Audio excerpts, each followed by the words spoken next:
Madame la vice-présidente, chers collègues, en parcourant ce rapport d'activité, une impression domine. Beaucoup d'autosatisfaction, des chiffres impressionnants, mais aucune remise en cause du modèle qui nous mène droit dans le mur.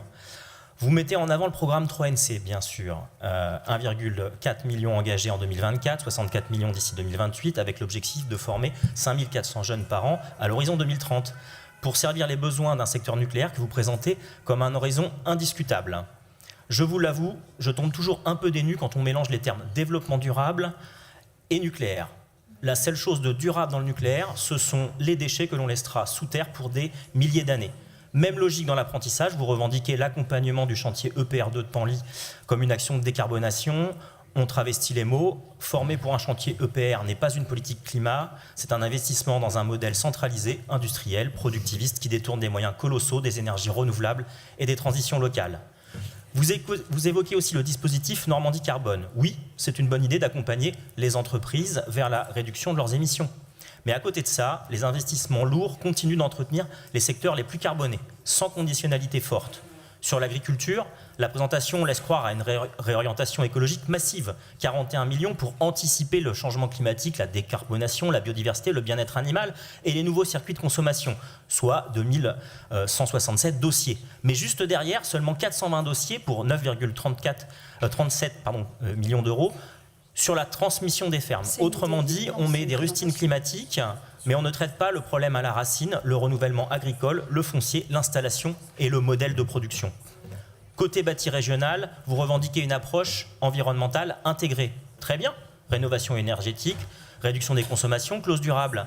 Mais pendant ce temps, vous financez 12,73 millions sur la nouvelle aérogare de Deauville en expliquant sans trembler qu'elle deviendra la première plateforme aéroportuaire d'Europe à atteindre un bilan carbone positif. C'est de l'illusion verte, pas de la planification écologique. Ou à moins qu'un jour, on invente des avions à zéro carbone. Même logique dans les transports. Vous mettez en avant la modernisation ferroviaire, que nous souhaitons tous, tant mieux. Mais vous glorifiez en parallèle un car à hydrogène rétrofité comme si c'était un tournant systémique. Le ferroviaire doit être le cœur de la transition, pas une vitrine ponctuelle au milieu d'un modèle dominé par la route, le car et le fret routier. Vous ajoutez l'hydrogène et la méthanisation dans le volet de transition énergétique, comme si cela réglait tout.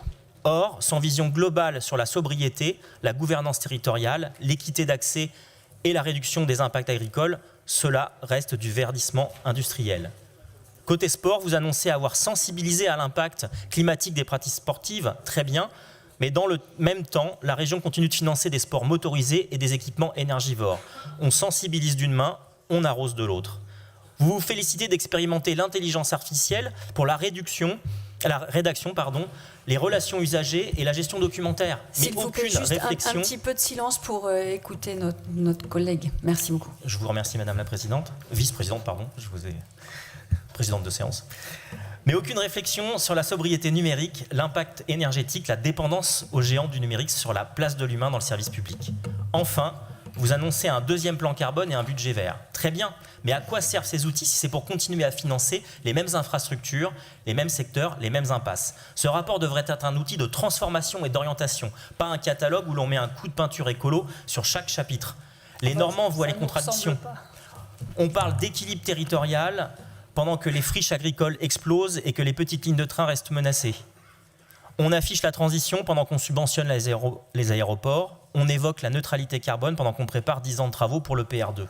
La prochaine étape ne doit pas être un rapport de plus, mais un changement de méthode. Conditionner les aides, planifier les transitions, soutenir les territoires ruraux de manière structurelle et aligner les investissements régionaux sur les objectifs climatiques plutôt que sur les lobbies industriels. Parce qu'on ne fera pas la transition avec des vitrines, mais avec des choix politiques clairs et assumés. Je vous remercie.